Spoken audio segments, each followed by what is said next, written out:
Chapter है बड़े भाई साहब, है ना। चैप्टर का क्या नाम है?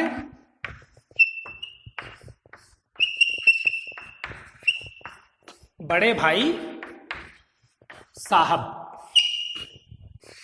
है ना। बड़े मीन्स व्हाट इज बड़ा? बिग भी होता है। यहां पर बड़े के सेंस में, हालांकि आजकल बिग ब्रदर भी चलन में है, लोग इस तरह भी बोलते हैं माय बिग ब्रदर, लेकिन बिग से मतलब उसकी साइज से होता है। यहां पर बड़ा मीन्स एज में बड़ा, इसलिए इसको एल्डर ब्रदर बोलेंगे। ठीक है, क्या बोलेंगे? Elder brother.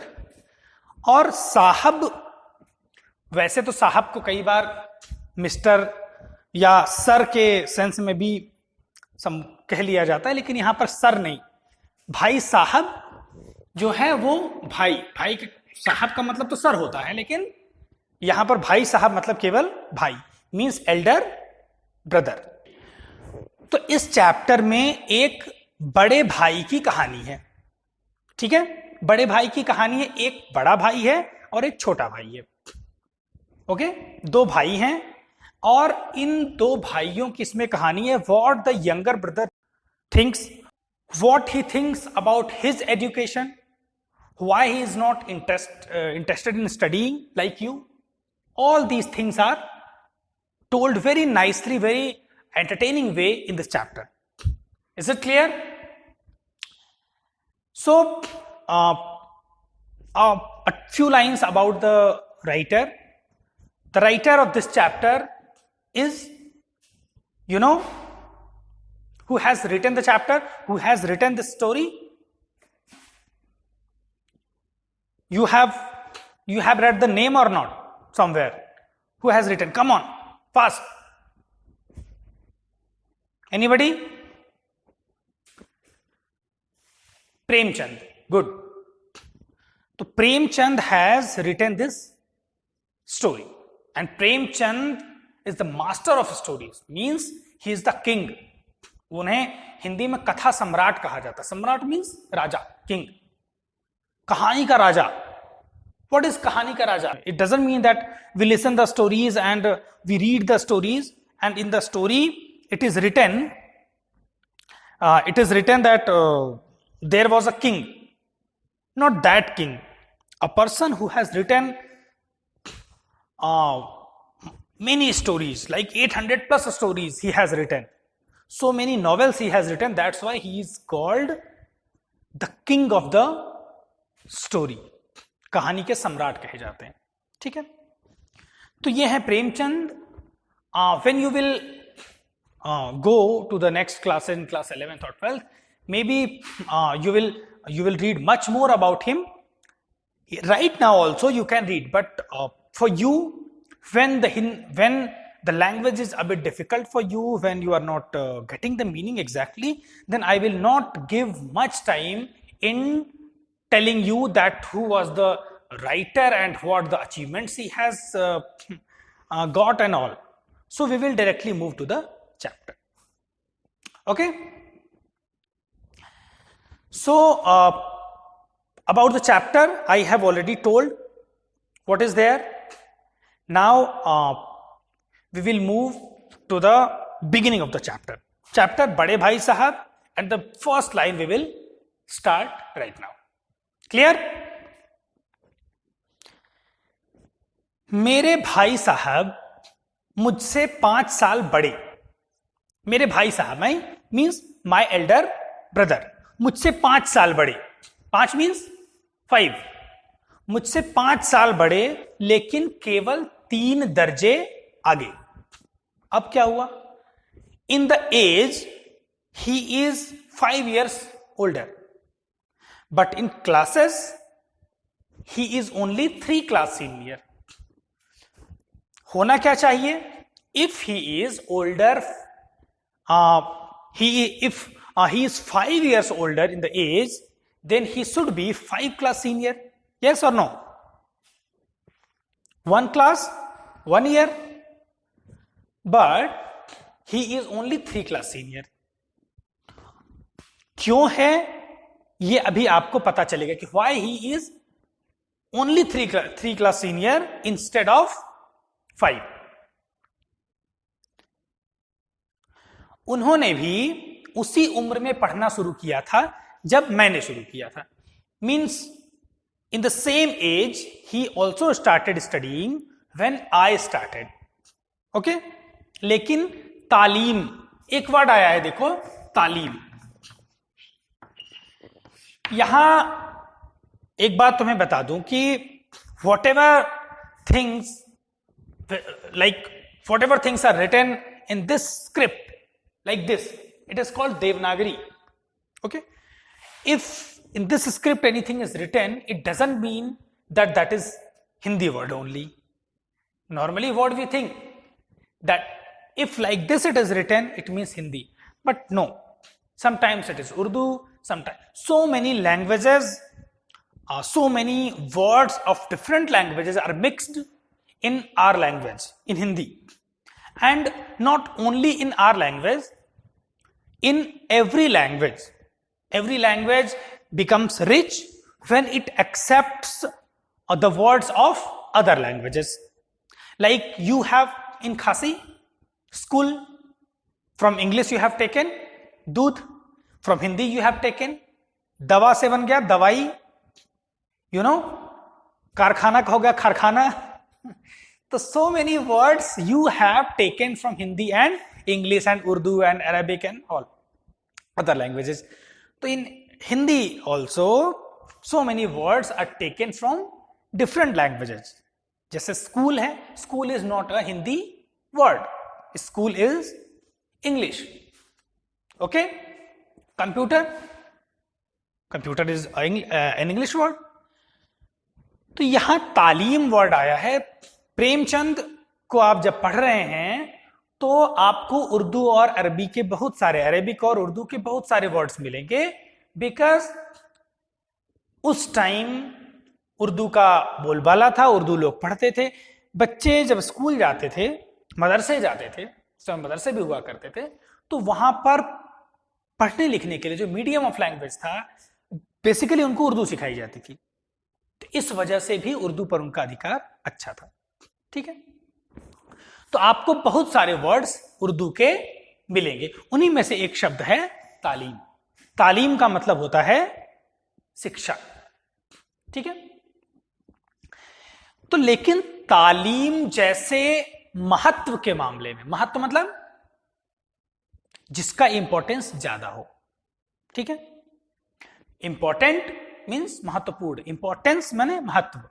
You know importance है, importance of television, importance of laptop, importance of mobile phones in your life. तालीम जैसे महत्व के मामले में वह जल्दबाजी से काम लेना पसंद न करते थे। ठीक है, जल्दबाजी एक शब्द है, ये नुक्ता लग गया ना, ये भी दूसरी भाषा का हो गया। अच्छा, पहले तो जब पढ़ रहे हो तुम लोग तो उस समय कभी कभी ऐसा होगा कि when it is 2 letter word or 3 letter word, then you will say that okay, very good, we can read this word. But जैसे ही कोई 5 letter का word आता है, you just surrender. Yes or no? You surrender? You think that now we cannot pronounce it. Yes or no? And sometimes without making the clear pronunciation, you just go on by saying some by wrong pronunciation.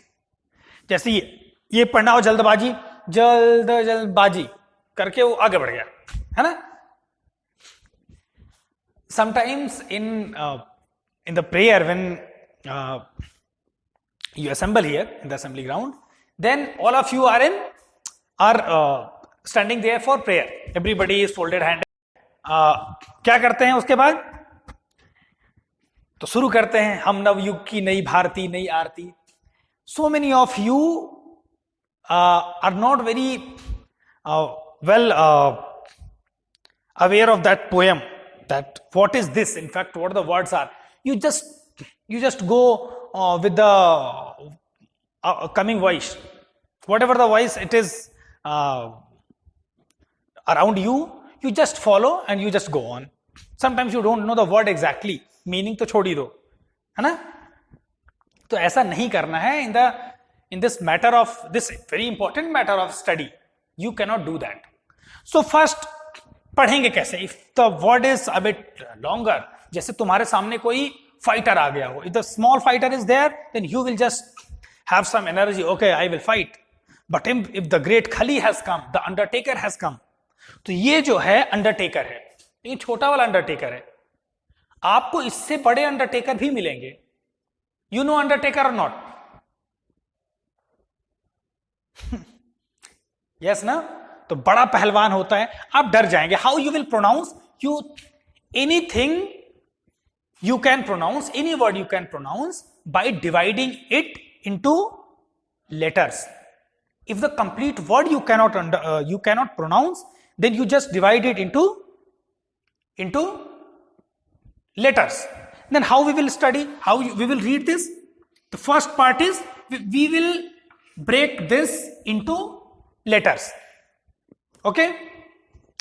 We will break this into letters. First letter we will take. What is this? Come on, tell me. What is this? ज. क्या लिखा है? ज. Then what is this? We'll go to the next letter. It is L. Not full L. It is half. That's why we have not written A here. Only L. What is this? D. What is this? B. This matra A. This Z. Z. बड़ी ई.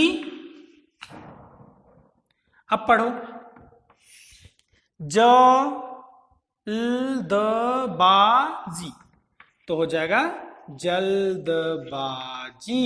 अगर ये ल पूरा रहता तो क्या हो जाता? जलदबाजी. जलदबाजी. हाँ, दिस इज जल्दबाजी. We have broken it into different letters. जल्दबाजी. ठीक है ना? We will pronounce this जल्दबाजी. Any word if you are not you cannot pronounce, you feel that we cannot pronounce it, then the only way that you just break it into different letters. You just break all the letters, okay, and then pronounce one letter by one, and then at the end what you will do? You will just pronounce together. ठीक है? तो एक ये भी word था जल्दबाजी. जल्दबाजी का मतलब होता है इन अ हरी. जल्दबाजी, हड़बड़ी, जल्दी. यू नो जल्दबाजी? जल्दबाजी यू कैन अंडरस्टैंड?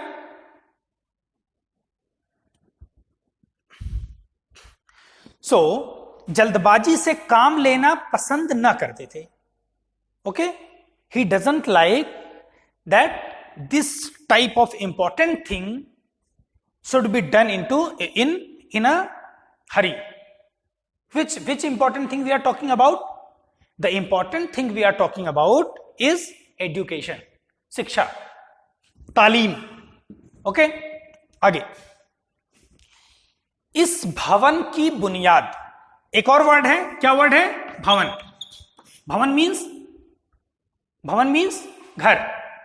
ठीक है? भवन मीन्स घर, हाउस. और एक वर्ड है बुनियाद. हिंदी में हो जाएगा ये नींव.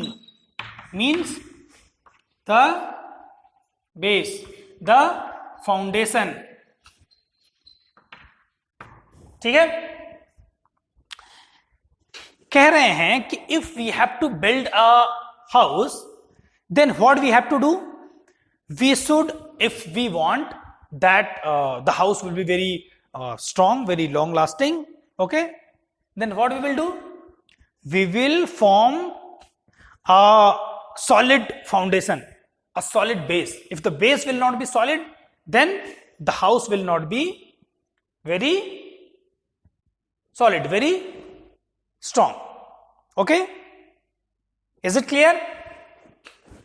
In the same way, if we are talking about talim, if you are talking about siksha, then for this also, siksha is a type of house. And what is the foundation? Foundation, whatever you are learning, whatever you are reading in class from beginning to this time, in nursery, in class 1, 2, 3, 4, 5, 6, 7, 8, 9, whatever you have studied is the foundation of this class. Okay?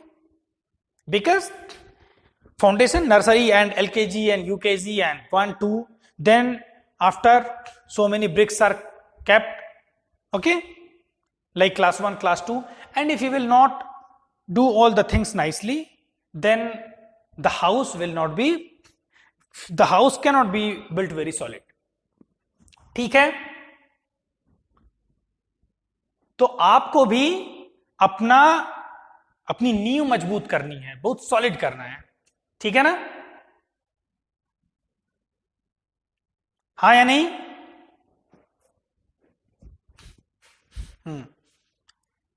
आगे, जिस पर आलीशान महल बन सके, आलीशान, शानदार, बहुत सुंदर, बहुत अच्छा, है ना? एक शब्द है आलीशान। आलीशान मतलब बहुत अच्छा, सुंदर। तो एक आलीशान महल, और महल क्या होता है? महल मतलब पैलेस। घर और महल में क्या अंतर है? घर तो छोटा मोटा सामान्य हो सकता है, और महल का मतलब बहुत ग्रैंड होगा, बहुत बड़ा और बहुत अट्रैक्टिव और बहुत सुंदर होगा, बहुत मजबूत होगा, बहुत, है ना? तो हमें क्या है? महल बनाना है, केवल घर नहीं बनाना है। और महल बनाने के लिए क्या जरूरी है? उसका बेस जरूरी है, उसका फाउंडेशन जरूरी है। If you will not form a solid foundation, then that महल, that palace will not be built. ठीक है ना? क्लियर है? बोलो हां। नहीं क्लियर होगा तो बोलना ना। गुड। इस भवन की बुनियाद खूब मजबूत डालना चाहते थे, ठीक है, जिस पर आलीशान महल बन सके। आगे, 1 साल का, और how the foundation is done, how he is giving a solid foundation. 1 साल का काम 2 साल में करते थे। Means he was taking 2 years instead of 1 in passing a class. You take 1 year in 1 class, no? How many years you take in 1 class? 1. But he was taking 2. Why?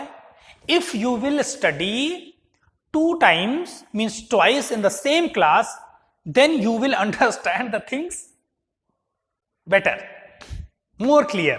Yes or no? But this is not the way. You should, if you will do like this, then in the class, in 10th class, you will come in 25 of age. So this is not done. The syllabus is designed keeping you in mind that you will learn this much in 1 year. That's why your syllabus has been formed. So you should not take more than 1 year. But the thinking of Bade Bhai Sahab was different. He was thinking that I should take 2 years in completing 1 class, so that I will understand the things better. Got it? Now, sometimes he was taking 3 years also. कभी कभी 3 साल भी लग जाते थे. Sometimes it take 3 years also. यानी एक ही class में वो 3 years तक रहते थे. That's why he is 5 years older, but only 3 class senior. Okay? Got it? बुनियाद ही पुख्ता ना हो. बुनियाद मीन्स, अभी बताया आपको ना, बुनियाद मीन्स नींव. ठीक है, बुनियाद अगर पुख्ता ना हो, एक शब्द आया है पुख्ता, ठीक है, पुख्ता का क्या मतलब होता है? सॉलिड, मजबूत, ठीक है, पुख्ता यानी मजबूत। और एक और शब्द है पायदार। पायदार का मतलब भी मजबूत होता है, सॉलिड, ठीक है। कह रहे हैं कि if the base, the foundation is not solid, then how the house will be solid? Means we have to make the base, the foundation solid, and for making the foundation solid, what bade bhai sahab is doing? He is taking 2 or 3 years in completing one session, one class. Is it clear? मैं छोटा था, वह बड़े थे, मेरी उम्र 9 साल की थी, वह 14 साल के थे। I was 9 that time and he was 14, 14 साल के। उन्हें मेरी तंबीह और निगरानी का पूरा और जन्म सिद्ध अधिकार था। वो मुझसे 5 साल बड़े थे। आपके पेरेंट्स हैं, आपके एल्डर ब्रदर सिस्टर्स हैं, they are having the right to scold you, to make you understand, to monitor what you are doing. They have the right. And which type of right? Janm siddh adhikar, the right which you get by birth, ठीक है, by birth। कौन सी birth? Train वाली, यानी जन्म। if he is 2 years, 3 years, 4 years, 5 years senior to you, older to you, then he or she is your brother, elder brother or sister. Being older to you, being senior to you, he or she has the right to monitor you, to scold you, to stop you. He has the right because you are in that family only. Okay?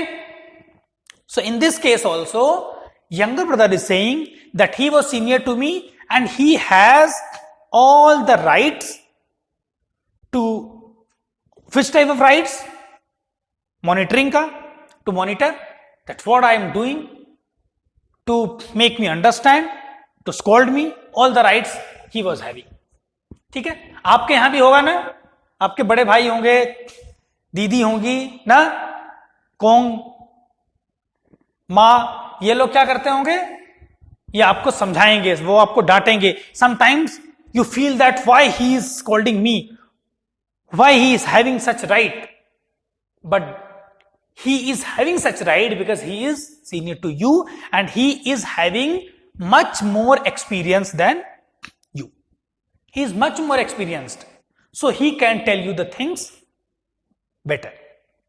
ठीक, that time, at this time you are in adolescence, this time you must be thinking that whatever I am doing is right, whatever I am thinking that is right, I am much educated. But no, the experience is a different thing. It doesn't come from your books, it comes by spending the life, okay, by living the life. Clear? उन्हें मेरी तंबीह और निगरानी का, तो उन्हें मुझे डांटने का, Warne करने का। निगरानी, निगरानी क्या होती है? किसी चीज के ऊपर ध्यान रखना, वॉच करना किसी चीज को, कि क्या हो रहा है, वो इंसान क्या कर रहा है ना। Sometimes your father, your mother, your sister or elder brother, they monitor you, they keep watching over you, that they watch that what you are doing, what good thing you are doing, what bad. When there is a child, then the parents, what they do, they monitor the child, that maybe some sharpen edge he will touch, some hot thing or electricity or some other thing he will touch, and it will be dangerous for him. So the parents keep watching every time 24/7. But when you grow, जैसे जैसे समय बढ़ता जाता है, you get the maturity, you get the experiences, then your mother and father, they are a bit relaxed that okay, now my son, my daughter understands what to be done, what is not to be done, and now I don't think too much about him or her.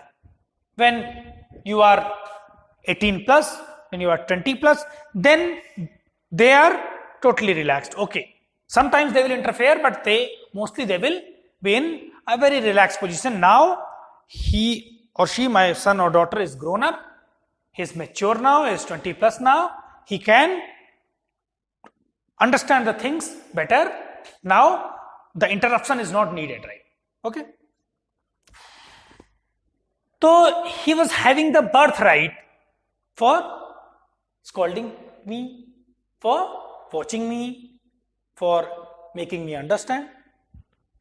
और मेरी शालीनता, शालीन एक शब्द है, polite, शालीनता मतलब politeness, ठीक। और मेरी पोलाइटनेस, क्या politeness, what is polite? Polite क्या वर्ड है? पोलाइट मीन्स क्या? यानी विनम्र होना, हिंदी में तो विनम्रता है वो। When you respect your elders, when you say your words with a normal pitch sound, when you don't be angry every time, when you are not being very aggressive, very angry every time, you are dealing all the things with very cool mind, then you will be called polite. आप किसी से कुछ पूछ रहे हैं, sometimes you are going to your teacher, you are going to your father, your mother, then instead of asking do this for me, you can say this thing politely, that mother, can this thing can be done, can I do this, can this thing I have I can get, can this thing I get?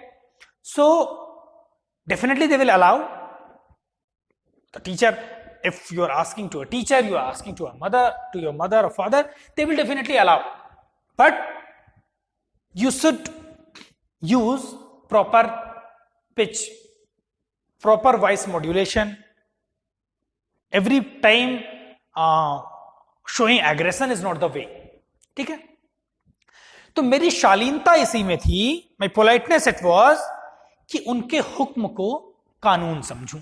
Again one word is there, हुक्म.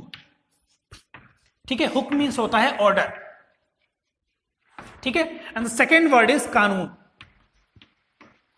कानून क्या है? Law. Order और law, इन दोनों में क्या difference हो गया? लॉ मीन्स जैसे वो आईपीसी हो गई, इंडियन पीनल कोड, हमारा संविधान हो गया, वो रूल्स हैं. It is in a written form, and if you will not do that, then you will be punished. You are violating the rules, violating the constitution. So order orally है, हमने बोल दिया कि तुम ये काम कर दो, तो उसका उतना इफेक्ट नहीं है, वो उतना ज्यादा प्रभाव नहीं करेगा, प्रभावित नहीं करेगा, वो उतना ज्यादा उसमें सीरियसनेस नहीं है. But if it is in law, then it is much powerful. You have to do that. If you will not do, you can be punished. Getting me? Law and order. हमने आपको बोल दिया कि आपको class के बाहर, school के बाहर नहीं जाना है, ऑर्डर है, आपको फॉलो करना चाहिए, but sometimes if you will not follow, then it is not a big deal. But if it is in law, अगर ये रूल में लिखा हुआ है, एक सर्कुलर हमारे पास है, and I have issued a notice that not a single student will go outside of the campus, then it means it will be law. This is the difference. Then it will be more effective. If you are going outside of the campus, outside of the gate, then I can send you to whom. Whatever the decision we will take, that is not the matter right now.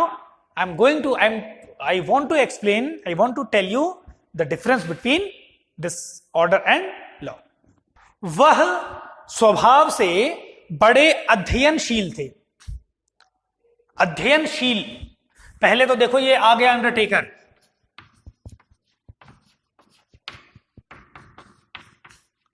छोटा वाला Undertaker मिला था इसके पहले ना, जल्दबाजी, उसमें था जल्दबाजी, इतना ही था. अभी इसमें और बड़ा हो गया ये. इट मींस ये उससे बड़ा पहलवान है. How you will pronounce this? You just break it into parts. So this is a, this is the means DH, not DHA, because it is half letter. So it is DH, then YA, then YA, then NA. You can write N also. Now SHEE and then L. In the last letter we don't write A in the last.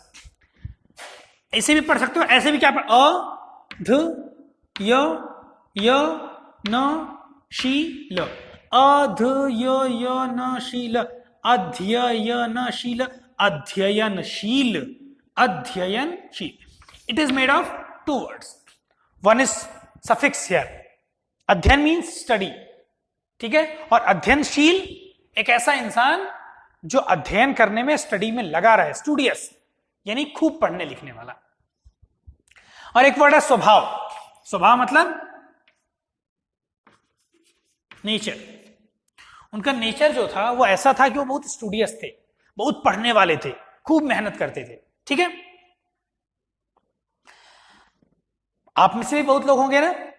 Some of you always when the teacher is not there in the class or something, then you just open the book and you just start. And some of you, even the teacher is there in the class, then also you don't open the book. Yes or no? And the mediocres, what they do? They open the book only when the teacher is there. है ना? तो जो top हैं उनकी बात, जो bottom पे हैं उनकी बात, और जो मीडियोकर हैं उनकी बात. ठीक है, तो बड़े बड़े भाई जो थे, the Elder brother was very studious. हरदम किताब खोले बैठे रहते थे. Every time he was busy in reading. Every time he was sitting by opening the book. Okay, opening book and he sitting. अब ये नहीं पता कि वो कर क्या रहे हैं. It is not written that he was studying. पता नहीं पढ़ते थे कि नहीं पढ़ते थे. Opening the book and studying the book, both are, and reading the book, both are different. Sometimes you have opened the book and your mind is somewhere in Tirsifal or Cherrapunji or somewhere else in Narthyang. है, हो सकता है ना. But reading the book means your mind and your eyes, your body, everything is there only. Okay, but if you have opened the book, then maybe your body is here, but your mind is flying away. Full enjoyment it is having. तो आपने एक film आई थी तारे ज़मीं पर. Have you seen? Have you watched the movie? Anybody?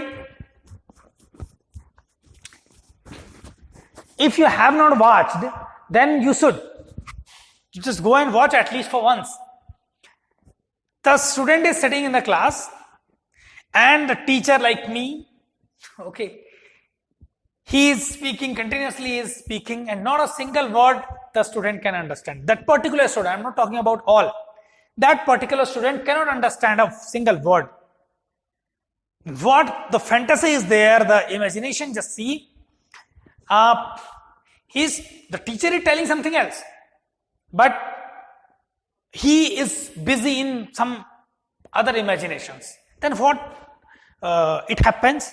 The teacher asks that what is the multiplication of 3 and 6?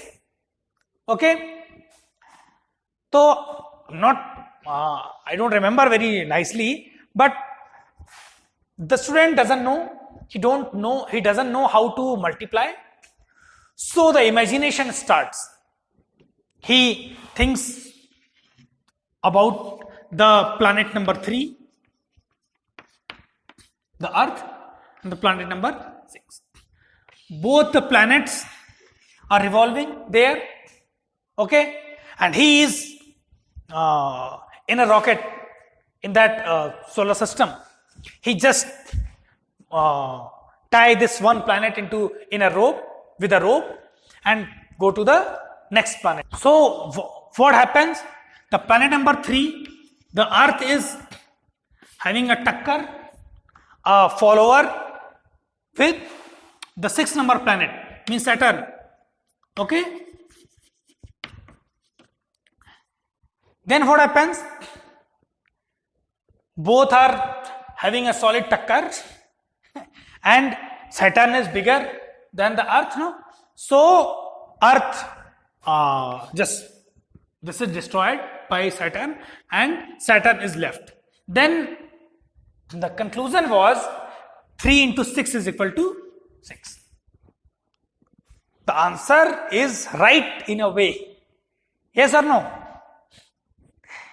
तो उसका imagination है, ये किताब खुली हुई है, and he is imagining something else. और क्या करते थे? और शायद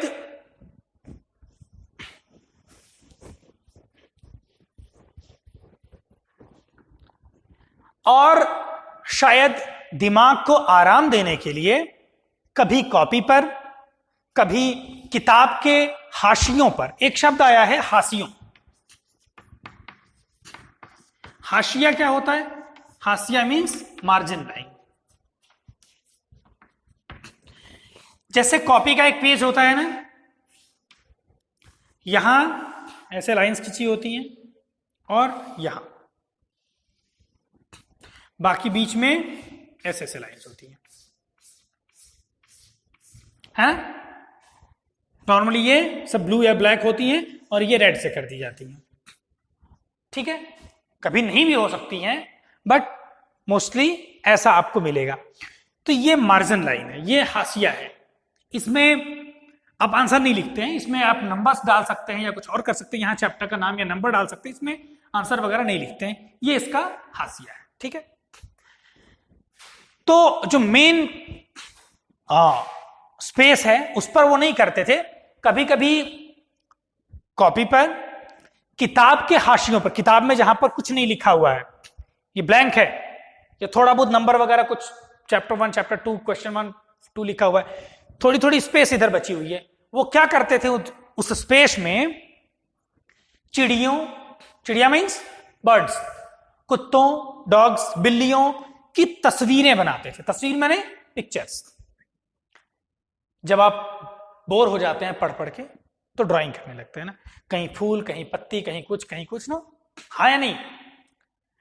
आप हमारे क्लास की बेंचेस देख लीजिए, ड्राइंग के महाराजा लोग यहां भरे हुए हैं, जो भी मन में आया है वो बना दिया है ना? बेंचेस पर भी कलाकारी कर दी है। और सबकी कॉपी के जो लास्ट पेज होते हैं, है ना, रफ के तो स्पेशली, उसमें देखो वो पेज दिखता ही नहीं, पेज है, उसमें इतनी चीजें लिखी रहती, इतनी चीजें ऐसे ऐसे ऐसे, कुछ भी मन में आया उधर लिख दिया, कुछ भी मन में आया उधर बना दिया। खाली टाइम है, मन नहीं लग रहा है, यू स्टार्ट ड्राइंग समथिंग। तो वो भी यही करते थे, तस्वीरें बनाते थे। कभी कभी एक ही नाम या शब्द या वाक्य, नाम नेम, शब्द वर्ड, वाक्य sentence, sometimes a single name और वर्ड और सम सेंटेंस 10-20 बार लिख जाते थे। 10-20 times he is repeating, he is writing the same letter और वर्ड और sentence. Okay, why? Nobody knows.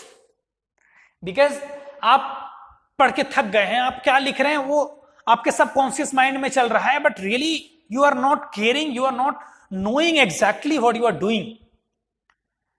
It means you are busy somewhere else, else, thinking something, and your hand is doing some other work. After some time, when you realize, oh, so many things I have done, so many nice, so many creation I have done. तो ऐसे ही वो भी करते थे. कभी कभी एक शेर को, शेर एक शब्द आया है. यू नो शेर?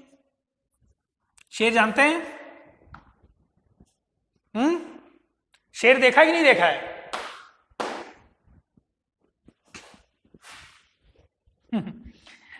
शेर, hmm, we are not talking about some wild animal. We are talking about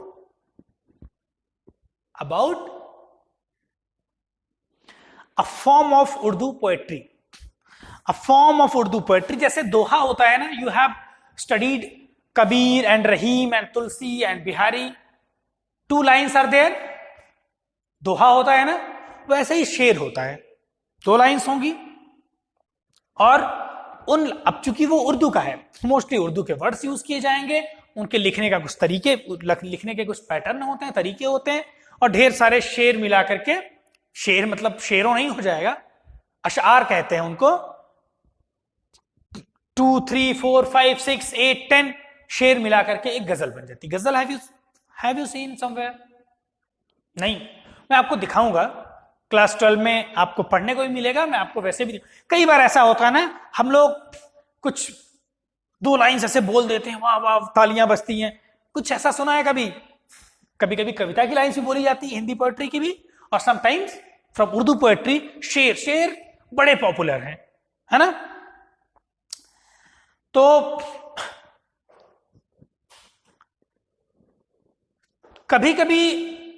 कभी एक शेर को बार बार सुंदर अक्षरों में नकल करते. नकल करने मतलब कॉपी करना, यानी सेम एक ही शेर को वही लाइंस 2-3 टाइम्स वो लिख रहे हैं, बार बार उसको लिख रहे हैं. ठीक है. कभी ऐसी शब्द रचना करते जिसमें ना कोई अर्थ होता ना सामंजस्य.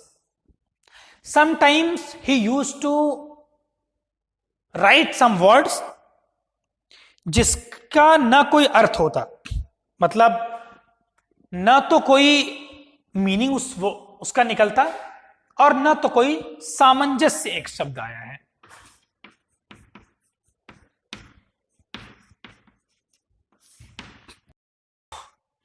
कभी कभी एक ही शेर को, शेर क्या है? A form of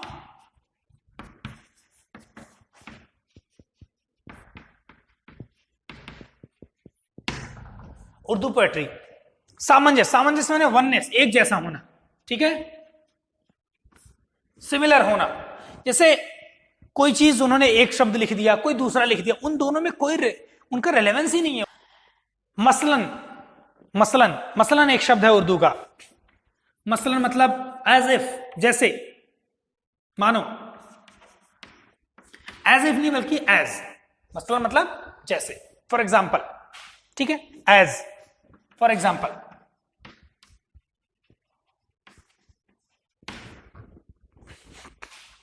for example, मसलन एक बार उनकी कॉपी पर मैंने यह इबारत देखी. एक शब्द आया है इबारत. इबारत मतलब होता है लेख.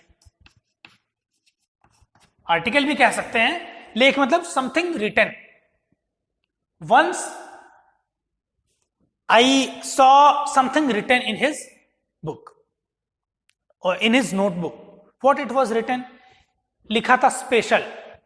एक जगह लिखा हुआ है स्पेशल, एक जगह लिखा हुआ है अमीना, एक जगह लिखा है भाइयों, एक जगह लिखा है दरअसल मतलब इनफैक्ट, एक जगह लिखा हुआ है भाई. अब बताओ, इनमें कोई वननेस है? कोई ऐसी चीज कॉमन है सारे शब्दों में? कुछ भी लिख दिया है. और छोटे भाई के पल्ले नहीं पड़ता, समझ नहीं आता था what he is writing, what he has written. फिर क्या लिखा था? Radheshyam. After that Shriyut Radheshyam. Shriyut, what is Shriyut? जैसे मिस्टर लगाते हैं in English, the same way in Hindi words before names we use Shri और श्रीयुत. तो लिखा हुआ एक जगह राधेश्याम, एक जगह लिखा हुआ श्रीयुत राधेश्याम. एक जगह लिखा है 1 घंटे तक। इसके बाद एक आदमी का चेहरा बना होता। After writing all this there was a face, it was drawn. एक ड्राइंग की गई थी, एक आदमी का चेहरा बना हुआ था। मैंने बहुत चेष्टा की, चेष्टा मीन्स कोशिश। आई ट्राइड, चेष्टा करना है नहीं कोशिश करना। आई ट्राइड कि इस पहेली का कोई अर्थ निकालो। पहेली पजल समझ लो, है ना। हिंदी में पहेलियां होती हैं, कुछ पोएटिक फॉर्म में होती हैं, उन्हें सुनाया जाता है और उससे पूछा जाता है उसके बारे में कि ये क्या चीज है ना। जैसे कटोरे पे कटोरा, बेटा बाप से भी गोरा। ऐसा सुना है? एक प्लेट में 2 अंडा, एक गरम एक ठंडा। ऐसे करके छोटे छोटे बच्चों को पहेलियां पूछी जाती हैं उनसे। वो पोएटिक फॉर्म में होती हैं, सुनने में अच्छी लगती हैं, कविता जैसी हैं, और उसमें थोड़ा दिमाग भी लगाना होता है कि इसका क्या मतलब हो सकता है। वो डायरेक्टली नहीं होता है कुछ, वो ऐसे होता है कि आप उसको सुन करके थोड़ा दिमाग लगाएं, थोड़ा सोचिए क्या हो सकता है, क्या हो सकता है ना, ऐसा वाला। तो हरी थी मन भरी थी, हमने बचपन में ऐसा पढ़ा था। हरी थी मन भरी थी, 9 लाख मोती जड़ी थी, राजा जी के बाग में दुशाला ओढ़े खड़ी थी। अब आपके लिए थोड़ा मुश्किल हो जाएगा, क्योंकि first you will try to get the meaning, and when you will try to get the meaning, then the पहेली, the suspense, the interest, all the things will be secondary। तो उसका वो मजा नहीं आएगा, क्योंकि you will be focusing on the meaning। यहाँ meaning वाला नहीं होता, ये पोएम है, डायरेक्ट अंदर जाए, डायरेक्ट आपके मन में आ जाए और आप सीधे उसकी प्रोसेस करना शुरू कर दें। क्या होगा इसका आंसर क्या होगा, है ना। Like question, a different type of question, and if you are busy in knowing the meaning of the question, then it will be a bit difficult for you to answer and you will not take much interest। Yes or no? तो मैंने I tried to get the meaning, लेकिन असफल रहा, but I failed. और उनसे पूछने का साहस न हुआ, मेरे पास इतना साहस नहीं था, इतनी साहस यानी courage. I didn't have that much courage to ask. मुझसे पूछने की हिम्मत मेरी नहीं हुई कि ये आपने क्या लिखा है। How can you ask? बड़ा भाई छोटे भाई से पूछ सकता है, बट छोटा भाई बड़े भाई से कैसे पूछेगा? तो ही कुड नॉट आस्क। ठीक है, वह 9वीं जमात में थे, मैं 5वीं में। अब यहां देखो थोड़ी सी बात गड़बड़ है। इसके पहले लिखा हुआ था वो मुझसे 3 साल सीनियर थे, है ना। इधर लिखा हुआ 4 साल, बट इतना चलता है, वो फेल पास होते रहते थे। तो आप इस पर मत ध्यान दीजिए कि there it was written that he was 3 years only senior to me, here it is written 4 रहा होगा पहले, फिर 3 हो गया होगा। बाद में आप पढ़ेंगे कि 2 हो गया, फिर 1 हो गया gap. He was continuously Fehling in the same class and the younger brother was passing. तो जो गैप था वो कम होता जाना था। मैं 5वीं में था, वो 9th में थे। उनकी रचनाओं को समझना मेरे लिए छोटा मुंह बड़ी बात थी। Understanding his writing, his creation, his composition मेरे लिए छोटा मुंह बड़ी बात। छोटा मुंह बड़ी बात इज अ मुहावरा। मुहावरा यू नो, इडियम। मुहावरे में क्या होता है, लिखा कुछ और जाता है और उसकी मीनिंग कुछ और होती है। हालांकि मीनिंग का सेंस थोड़ा थोड़ा वैसे ही आता है, जैसे कहते हैं, जैसे इंग्लिश में है pull your socks up. If I will say that you are not studying hard, your examinations are coming, are very close, very near, you should pull your socks up. इसका मतलब मत ऐसा करना कि जूता निकाल के मोजा अपना ऊपर करने लगना, है ना, अपने सॉक्स ऊपर। No, pull your socks up means you should work hard. The same way in Hindi also, so many, जैसे कमर कस लो, पढ़ाई करने के लिए कमर कसो। कमर कसने का मतलब नहीं कि बेल्ट अपना टाइट लगा लो, जहां पे बंद होता है थोड़ा और टाइट करके बंद करो, एकदम टाइट। नो, इसका मतलब होता है मेहनत करना शुरू कर दो, है ना। कभी मैं बोलूंगा कि आज से कमर कस लो पढ़ाई के लिए, तो घर जाके रस्सी से कमर मत बांधने लगना, है ना, उससे बुद्धि ना आएगी। यहां लिखा हुआ छोटा मुंह बड़ी बात। If somebody is not so educated, not so experienced, है not much older, and he or she is saying a very big thing, very deep knowledge, with some deep message, with deep knowledge, then it is for this one idiom is there, छोटा मुंह बड़ी बात। ठीक है, कोई व्यक्ति चाहे post में या एज में या एक्सपीरियंस में कम है और वो कोई अपने एक्सपीरियंस के लेवल से ज्यादा बड़ी कोई बात कह रहा हो, तो कहते हैं कि छोटा मुंह बड़ी बात कह रहा हूं। ठीक है, तो मैं कैसे उनसे पूछूं कि व्हाट यू हैव रिटन, मैं तो बहुत छोटा हूं, वो बहुत बड़े हैं, तो उनसे ये पूछना मेरे लिए संभव नहीं था। ठीक है, तो ये था पहला चैप्टर, पहला पेज इस पाठ का। बड़ी लंबी कहानी है, हम इससे आगे भी पढ़ेंगे, लेकिन अगले वीडियो में, अगली क्लास में। तब तक के लिए आपसे विदा। आप भी जाइए, मैं भी चलता हूं, कल मिलते हैं। नमस्कार।